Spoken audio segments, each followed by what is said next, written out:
Hi, my name is Thembi Kgatlana. I play for Banyana and you're watching Sports TV. Thembi, thank you very much for taking time off your busy schedule.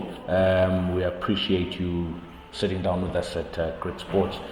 Also, congratulations on qualifying for the World Cup. Congratulations on being nominated for Player of the Tournament.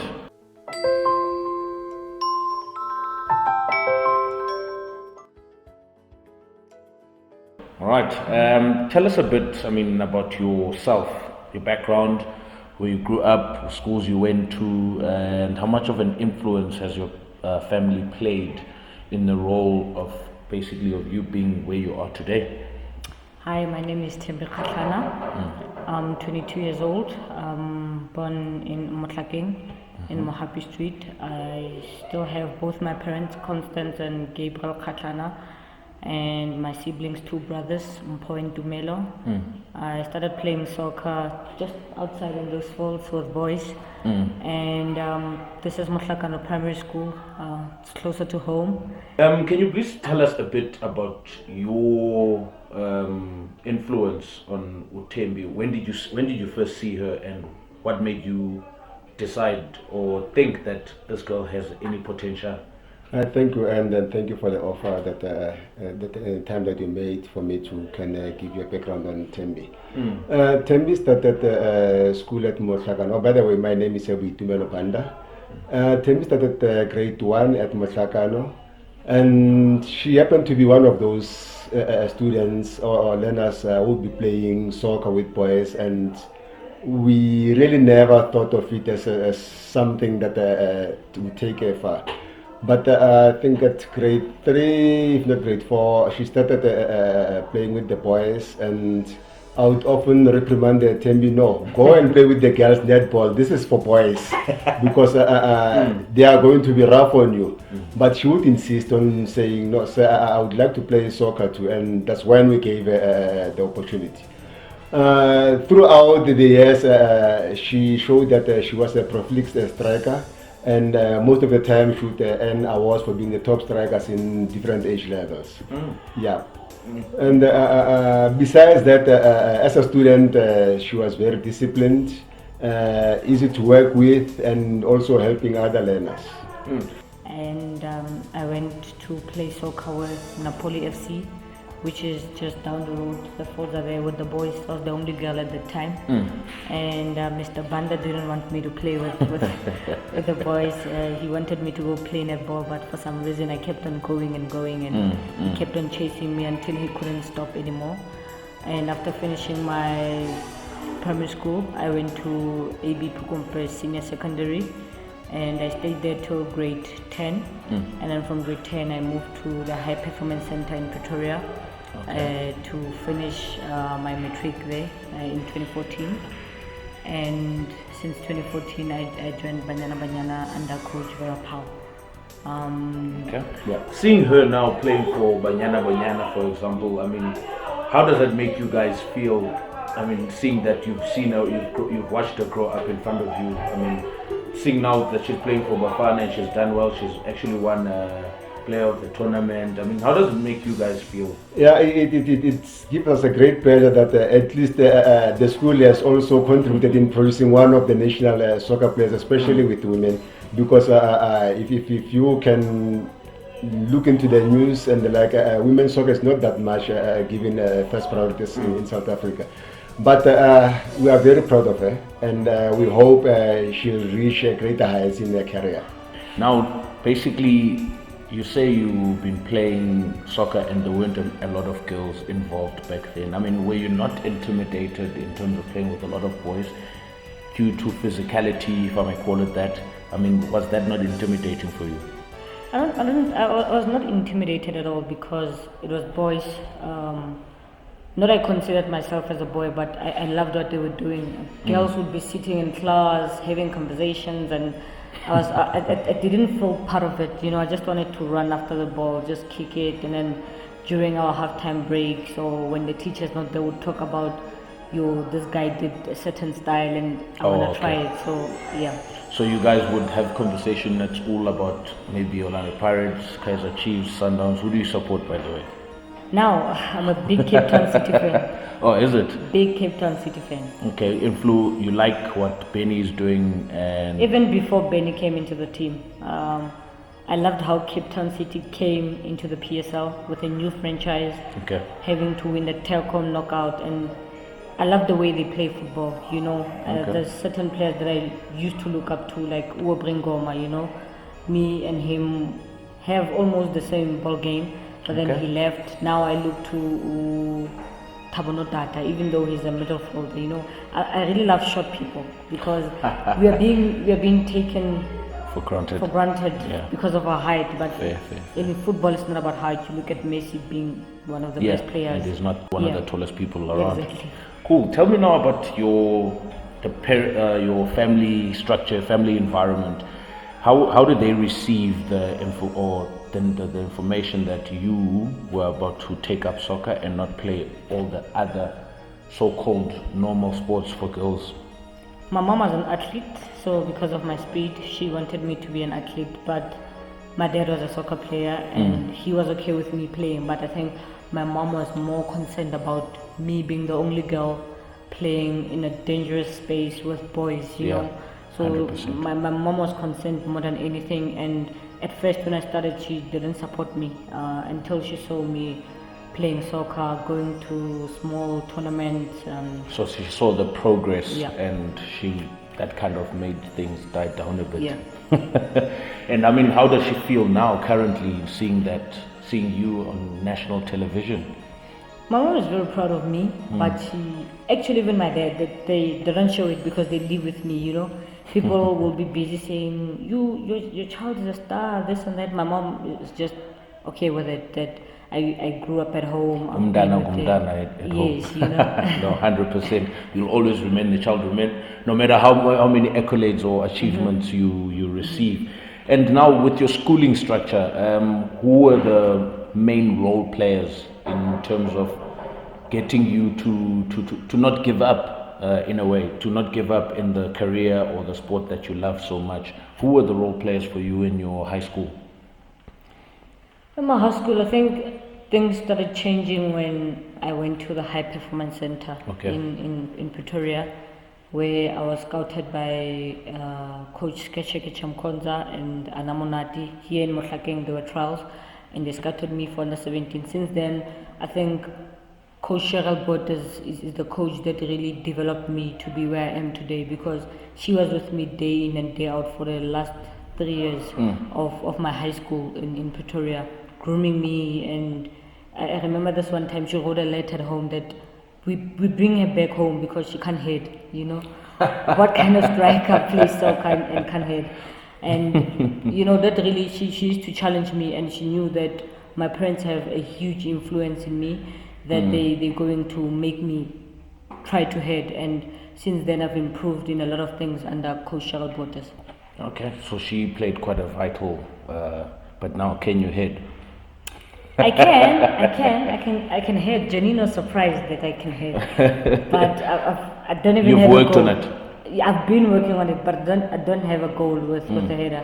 Now tell me about any challenges that you might have come up against. I mean, you're a girl in a so-called male environment. Any other challenges besides you being a girl that could have either stopped you from playing, or you could have just given up and just focused on education, or any other challenges that you might have come across while you were still growing into this professional footballer that you are today? I don't think I really had a lot of challenges until like recently, when you want to be a professional player and you get to see that the males get a lot and the girls don't get, Yes. you know, gender inequality.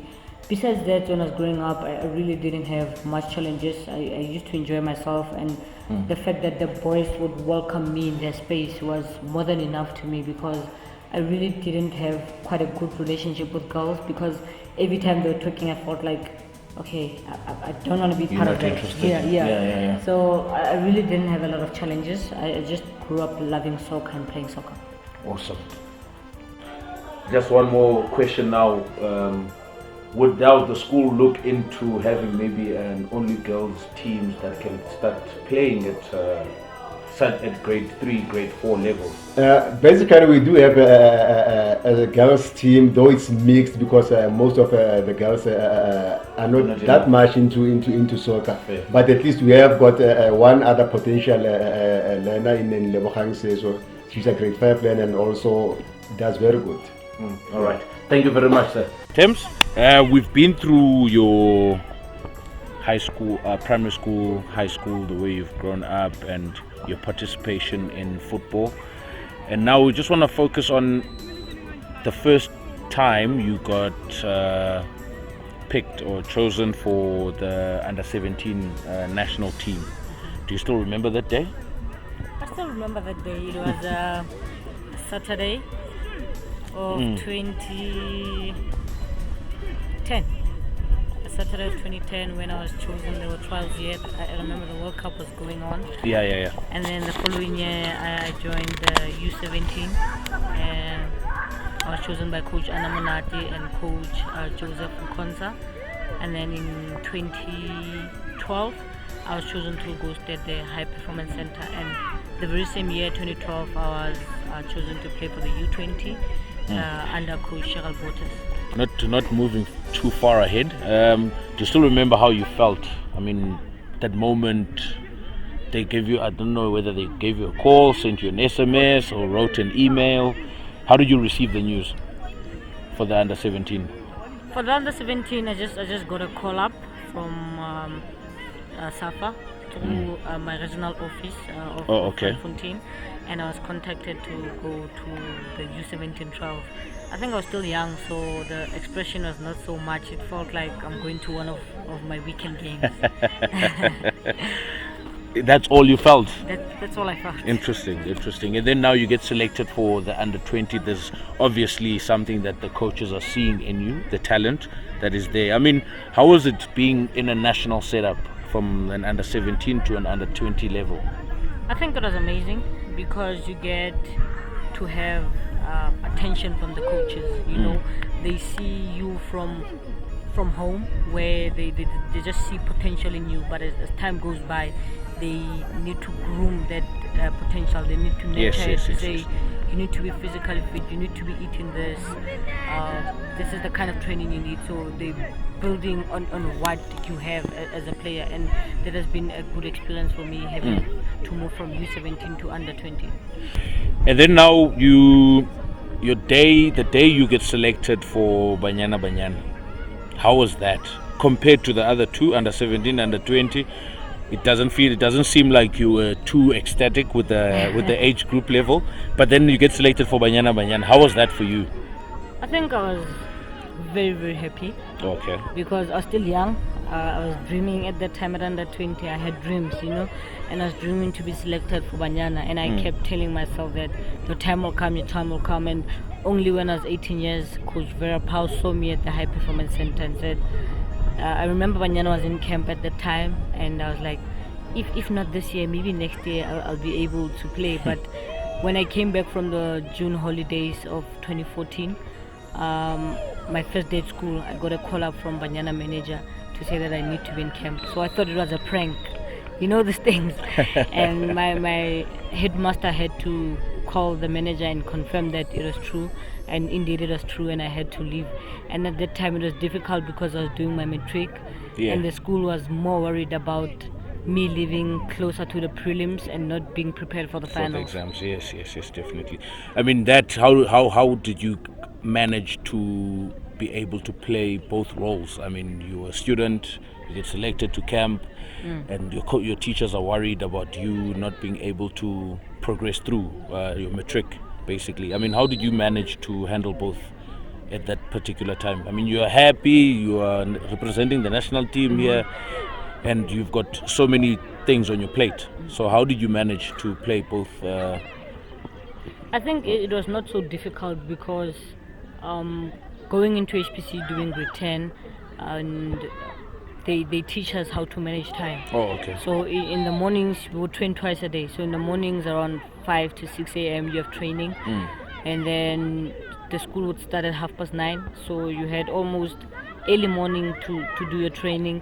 And then from there you go to school, you come back at 3:30, From there, you go straight to training, and then again, yeah. after training, you have your study to finish off your homeworks, your assignments, and prepare for exams. So I don't think it was difficult for me. The only difference was that in camp, a lot of people at the time were not studying. I was 18 years old, I was the only one studying, but I got support from Amanda Dlamini and Simphiwe Lulu because they were helping me with geography and Zulu. So it was good for me. And at some times, Simphiwe Lulu was my roommate. She used to take my phone so that I could be able to prepare for my final exams. Cute, man.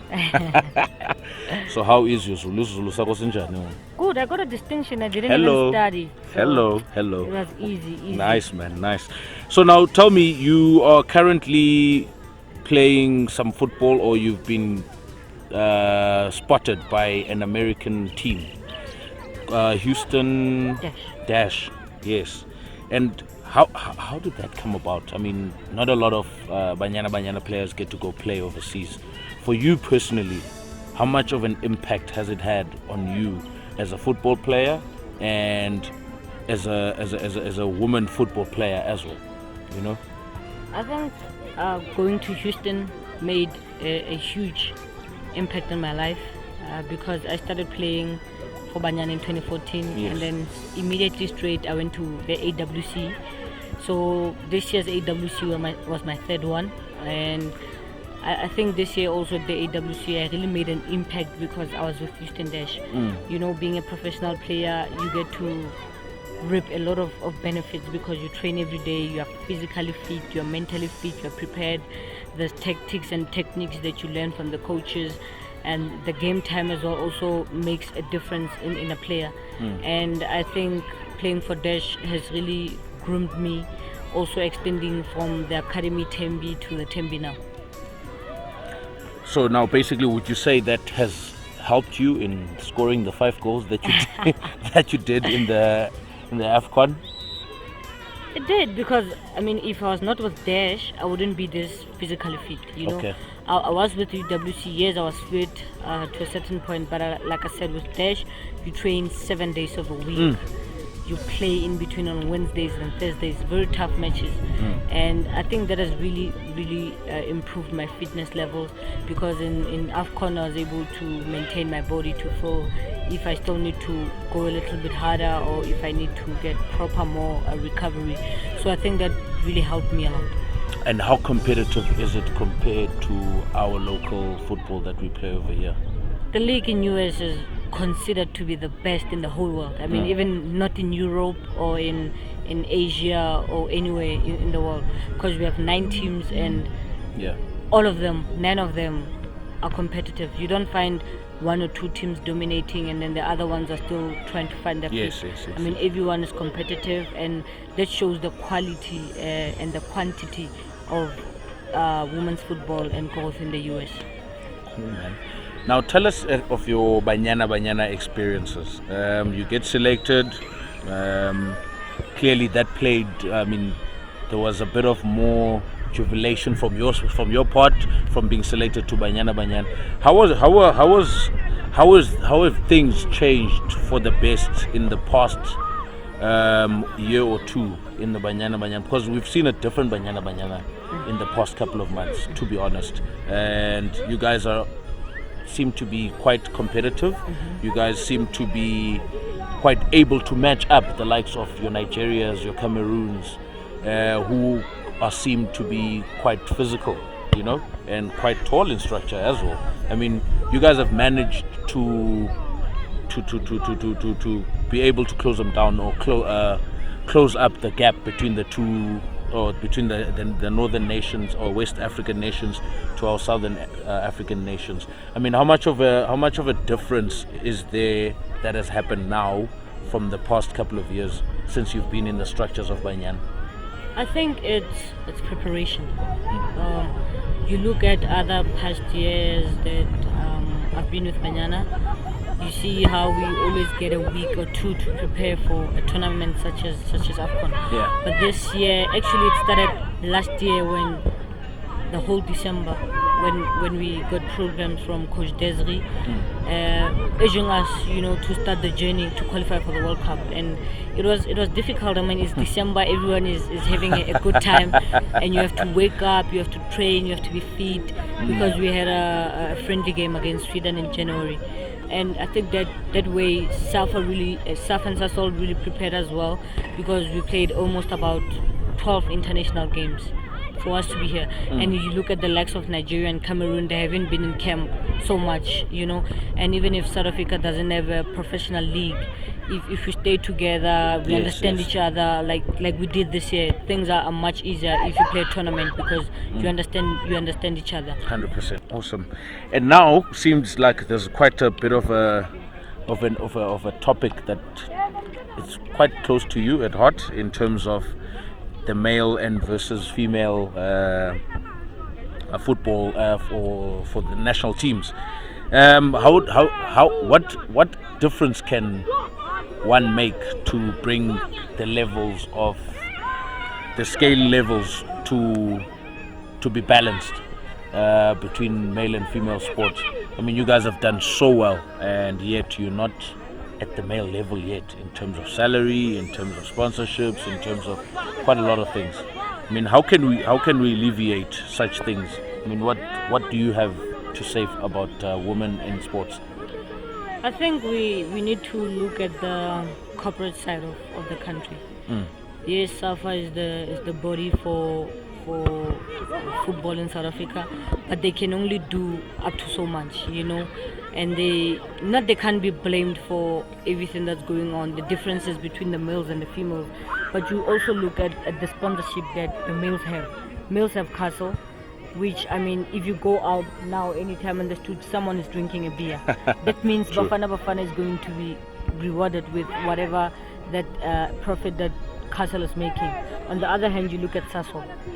I mean, Castle is only doing so much for Bafana, and I'm sure they have other things they're doing, but you look on the female side and you look at the sponsorship they have, which is Sasol. We have Sasol League, which is running 16 teams in 9 provinces. That's quite a huge number, of teams playing. Sasol has to inject money for those teams, 16 teams in one province, transport, kit, everything, and they also have to look after Banyana needs. That's quite a lot for a small company like Sasol.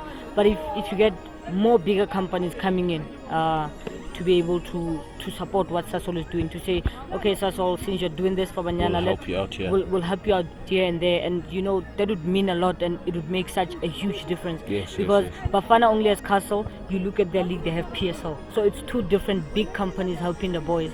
And you look at the females, it's only one company helping over 4 million people who are trying to play soccer. True. So any message now for a young Thembi Kgatlana who is probably still in grade 4, who saw you play in the AFCON, and now they're out there, they want to be just like you? I mean, what motivational message would you have for them to keep doing what they're doing and to try and succeed and become a professional football player? I'd tell the young ones to keep focused, As a young girl, I was dreaming, and they should also dream, because sometimes dreams look unrealistic, but until you work towards them, they're possible. So they should never give up, and they should never let anyone talk them out of their dreams. Thank you. Thembi, thank you very much. We appreciate you spending time with us.